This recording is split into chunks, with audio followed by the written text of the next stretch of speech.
What would you do if you were stopped at a door meant to welcome you? Would you argue, demand respect, or walk away in silence? The small crowd gathered outside the old Veterans Community Hall had no idea they were about to witness a moment that would be talked about for years. A light rain misted the cracked pavement. Flags fluttered gently in the wind. A few cameras were already raised, sensing something unusual, and standing just feet from the entrance was Donald Trump. No motorcade, no dramatic entrance, just a black coat, two security agents standing back, and a folded speech in his hand. This wasn't a rally. There was no music, no cheering crowd. Trump had arrived quietly to attend a private memorial for fallen service members, an event he had personally requested be kept small and respectful. He took a step forward. "Sir, you can't enter." The voice was calm, firm, final. The crowd fell silent. The man blocking the doorway was a uniformed security guard in his mid-40s, broad-shouldered, with tired eyes that suggested he had stood at many doors before. His name badge read Mark Holloway. One hand rested on the door handle, unmoving. "This is a closed event," Mark added. "You need to leave." A murmur rippled through the onlookers. Some thought it had to be a mistake. Others waited for the reaction they expected. Trump stopped. No cameras flashed. No gasps. Just silence. He looked at the guard, really looked at him, and asked one simple question. "May I ask why?"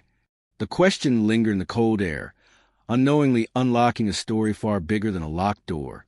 "I have my orders," Mark replied evenly. "No exceptions."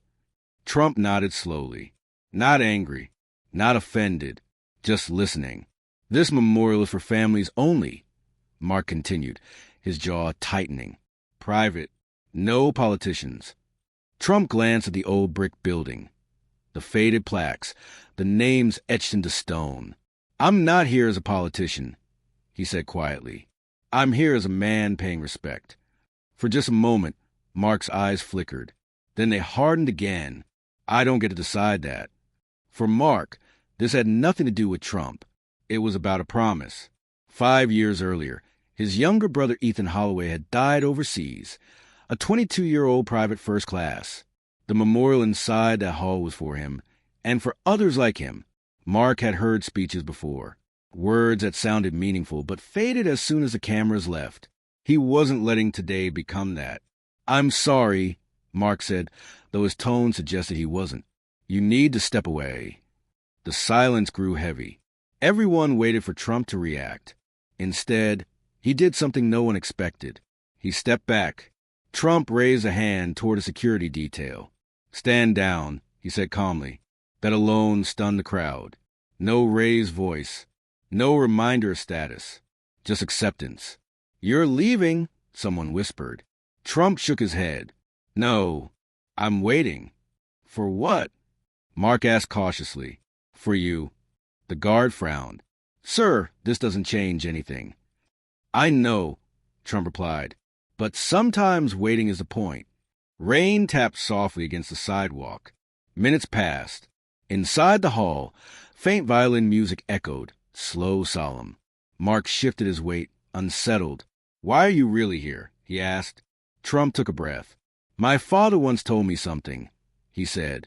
He said, "Respect isn't demanded at the door. It's earned by what you do when it's closed." The words landed heavier than expected. Mark looked away. After a moment, Trump spoke again. "Is Ethan's name on the wall?" Mark froze. Slowly, he turned back. "How did you—" "I saw the program," Trump said gently. "Third row. Left side." Mark swallowed. "He was my brother." Trump nodded once. "He was brave." Mark's grip on the door loosened. "You still can't enter," he said, though his voice had changed. "I understand," Trump replied. "May I do something else?" Mark hesitated. "What?" Trump unfolded the paper in his hand.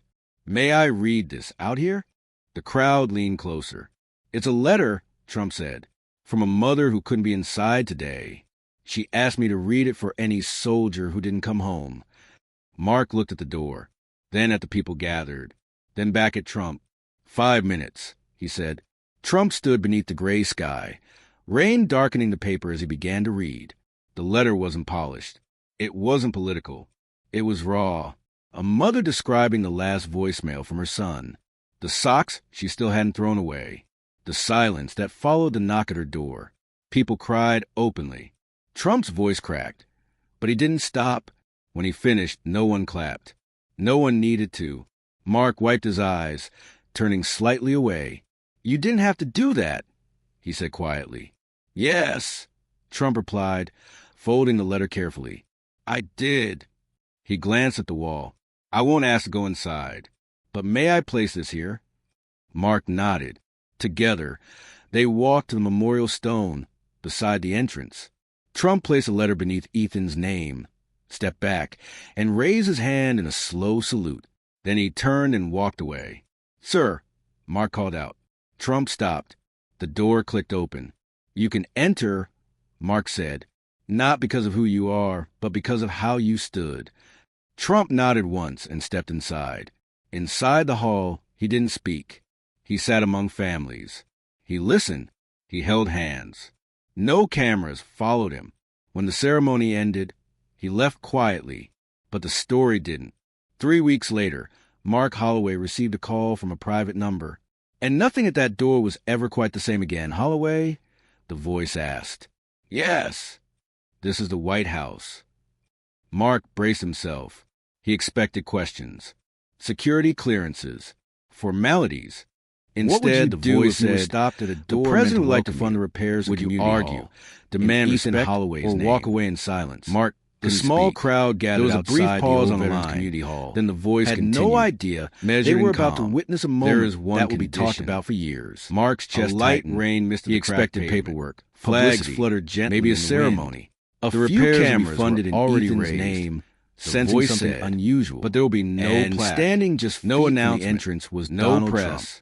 No motorcade, no dramatic entrance. Another pause. Just a black coat. "Because this isn't about security agents standing back," the voice replied. A folded speech. "It's about remembering. This wasn't a rally." Mark sat down slowly. There was no music, staring at the photograph of his brother on the wall. Trump had arrived for the first time since Ethan died. Memorial for the weight in his chest eased. An event he had personally requested to be kept small and respectful. A week later, he took a step forward. Mark noticed something new at the memorial entrance. The voice was calm. The letter Trump had written, rain was still there.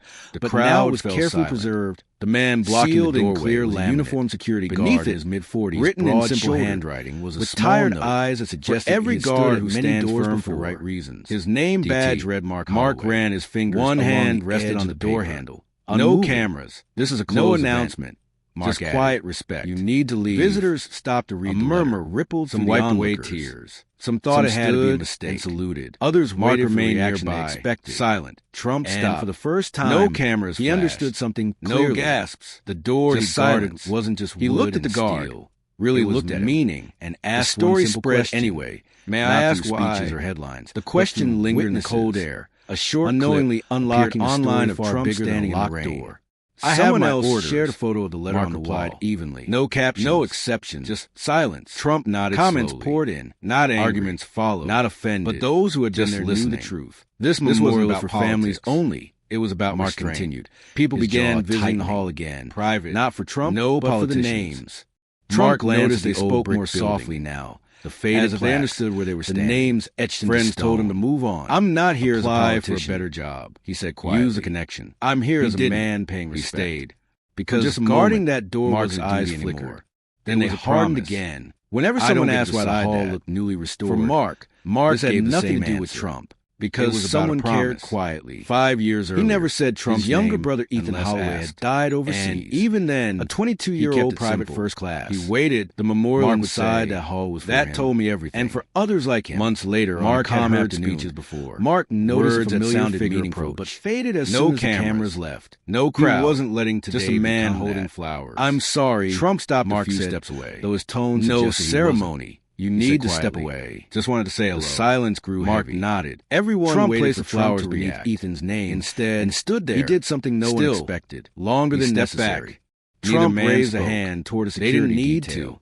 Some moments are too complete for words. That alone. When Trump turned to leave, Mark did something he hadn't done the first time. No reminder of status. He stepped forward and opened the door. "You're leaving." Trump paused. Someone whispered. They shook hands. Trump shook his head. "No. Thank you." I'm Mark waiting. said. Trump shook his what? head slightly. Mark asked cautiously. He replied, For you. Thank The you. guard frowned. Then he walked away. Sir, this doesn't No change audience. anything. No applause. I know. Just Trump two replied. men who understood But that sometimes respect isn't waiting granted by is a position, point.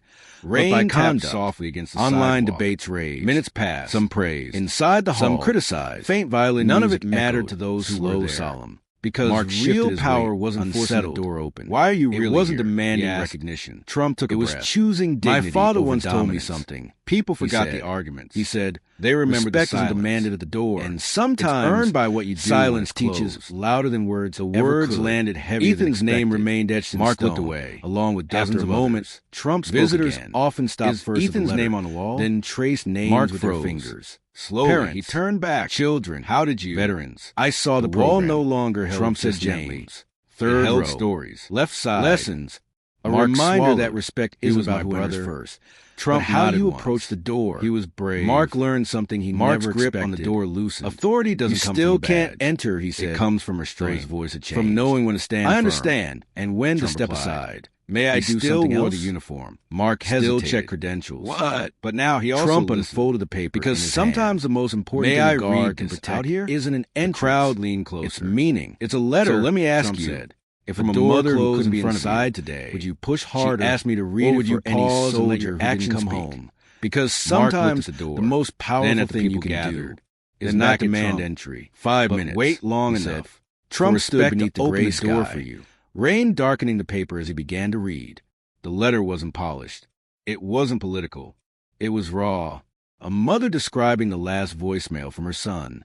The socks she still hadn't thrown away. The silence that followed the knock at her door. People cried openly. Trump's voice cracked, but he didn't stop. When he finished, no one clapped. No one needed to. Mark wiped his eyes, turning slightly away. You didn't have to do that, he said quietly. Yes, Trump replied, folding the letter carefully. I did. He glanced at the wall. I won't ask to go inside, but may I place this here? Mark nodded. Together, they walked to the memorial stone beside the entrance. Trump placed a letter beneath Ethan's name, stepped back, and raised his hand in a slow salute. Then he turned and walked away. Sir, Mark called out. Trump stopped. The door clicked open. You can enter, Mark said, not because of who you are, but because of how you stood. Trump nodded once and stepped inside. Inside the hall, he didn't speak. He sat among families. He listened.